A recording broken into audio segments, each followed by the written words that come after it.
Shalom, selamat pagi sahabat rohani yang dikasihi Tuhan. Sebelum kita mendengarkan firman Tuhan di pagi hari ini, mari kita berdoa.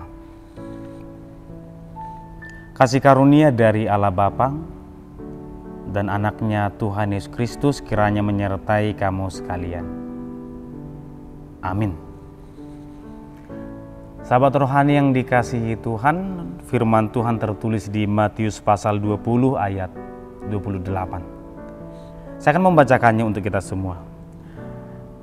Sama seperti anak manusia datang bukan untuk dilayani, melainkan untuk melayani dan untuk memberikan nyawanya menjadi tebusan bagi banyak orang.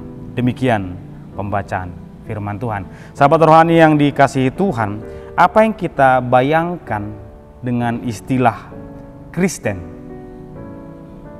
dan juga kerajaan Allah? Orang-orang pada zaman Yesus atau sebelum Yesus memandang bahwa mengikut Tuhan, kerajaan Allah itu adalah kerajaan dunia, di mana ada kekuasaan, ada penaklukan, ada yang ditaklukkan dan ada tawanan.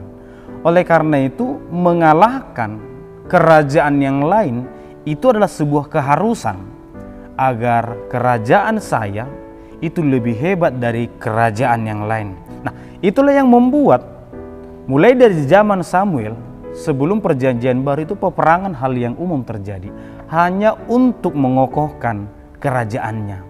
Tetapi persoalannya pada zaman Yesus adalah orang beranggapan bahwa kerajaan Allah adalah kerajaan yang sama dengan di dunia ini, yang penuh peperangan, yang penuh kuasa, dan yang penuh dengan perlawanan. Nah, itulah mengapa ada seorang ibu yang datang kepada Yesus, yaitu ibunya Yakobus dan Yohanes, mengatakan bahwa ketika engkau nanti sudah tiba dalam kerajaanmu, atau ketika engkau Yesus sudah berkuasa, tolong tempatkan anakku ini salah satu di sisimu, satu di kanan, satu di kiri. Tentu Yesus menyadari bahwa apa yang dipikirkan oleh para pendengarnya itulah kerajaan dunia, sehingga Yesus sedang memperhadapkan dan mempertentangkan kerajaan dunia dan kerajaan Allah, di mana kerajaan Allah bukan tentang kedudukan, melainkan pelayanan. Bahkan anak manusia yang dikatakan sebagai anak Allah, sebagai raja yang tidak mungkin turun dan hadir di antara manusia, itu dilakukan oleh Yesus. Mulai dari sana Yesus sudah mengatakan bahwa kerajaanku, kerajaan Allah itu tidak sama. Ini tidak tentang kedudukan, tapi ini tentang melayani. Bahkan Kristenan jangan dituntut untuk sinkron dengan dunia. Sekali lagi, kekristenan kita jangan menuntut agar Tuhan mensinkronkannya dengan hal duniawi. Misalnya, ketika kita semakin beriman, ketika kita semakin dekat dengan Tuhan, seharusnya posisiku di dunia juga harus naik dong. Seharusnya jabatanku di dunia harus meningkat. Sering kehidupan orang lain menjadi perbandingan bagi saya karena saya beriman. Mereka saja tidak gereja, mereka terberkati. Seharusnya saya yang rajin beribadah lebih terberkati dong. Tidak ada hubungan antara mengikut Tuhan dengan derajat saya di dunia ini. Itu tidak bisa sinkron dan jangan pernah untuk dipaksakan. Bahkan hal yang bertentangan, semakin kita dekat kepada Tuhan, semakin kita memberikan diri untuk melayani. Tentu pertanyaan menarik, mungkinkah kepemimpinan dunia mengikuti kepemimpinan Yesus? Mungkinkah kerajaan dunia mengikuti kerajaan Allah? Ya tentu, jelas. Sehingga setiap orang didorong untuk melayani siapapun dia. Itulah gunanya kekristenan. Sebaliknya, bagaimana kalau dibalik? Mungkinkah kepemimpinan atau kerajaan Allah itu mengikuti kerajaan dunia? Jelas tidak. Dan itulah yang selalu ditolak oleh Yesus. Kerajaanku bukan dari dunia. Nah, di bagian akhir, Yesus menekankan pekerjaan yang sedang dilakukan oleh Yesus itu akan sampai pada penebusan. Pelayanan itu tidak hanya ketika dia mulai lahir atau ketika dia dewasa, tapi sampai mati. melayani itu tetap dilakukan oleh Yesus. Oleh karena itu, ada beberapa pesan penting dalam firman Tuhan ini. Pertama, Yesus hadir sebagai manusia dengan tugas mesianik. Tugas mesianik adalah menghadirkan kerajaan Allah di dunia ini. Dan tugas semua orang percaya adalah menghadirkan kerajaan yang sama.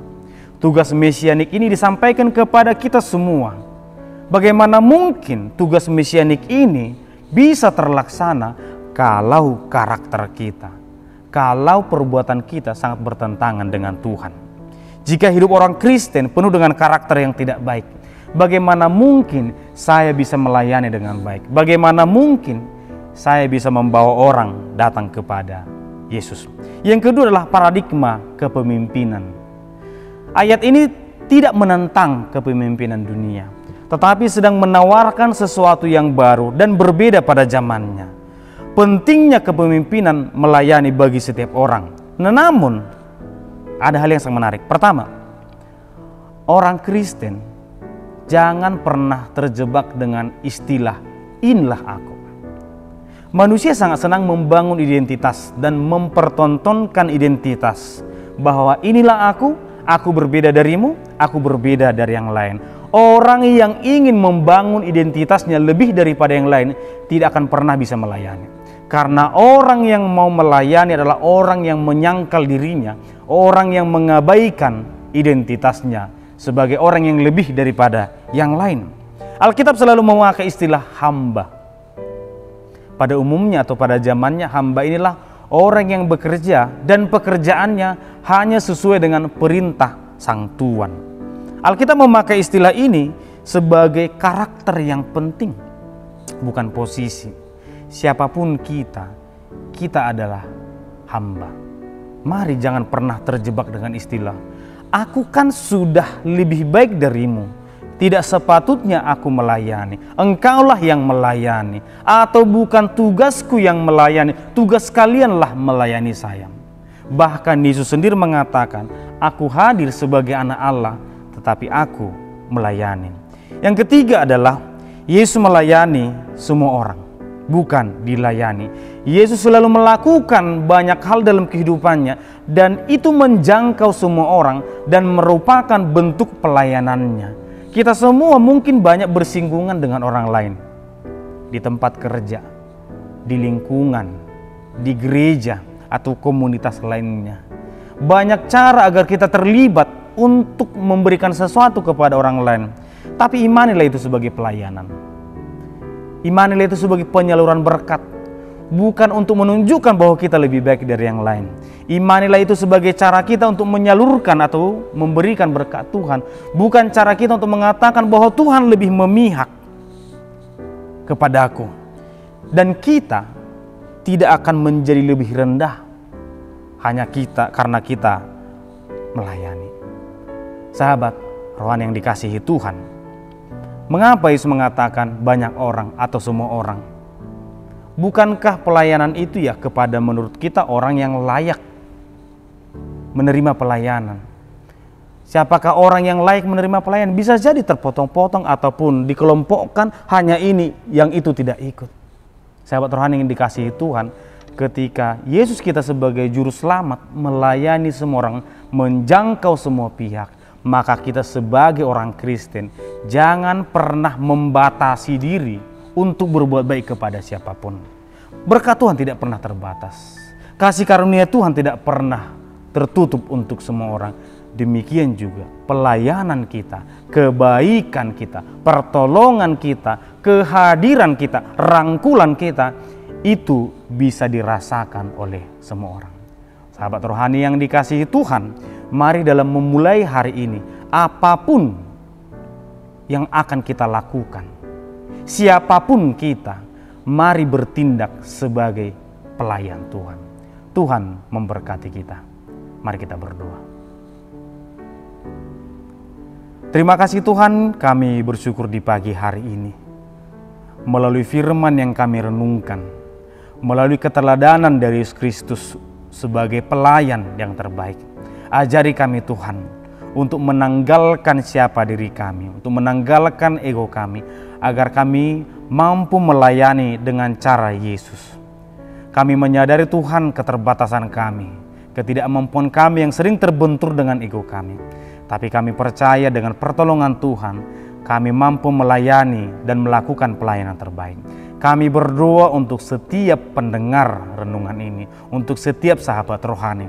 Biarlah mereka menyerahkan diri, mempersembahkan diri sebagai pelayan Tuhan melalui beragam karunia yang sudah mereka terima. Kami berdoa untuk setiap pendengar agar kiranya kami bersama-sama bersuka cita untuk melangkahkan kaki kami. Terimalah doa kami dalam Kristus Yesus. Kami berdoa. Amin.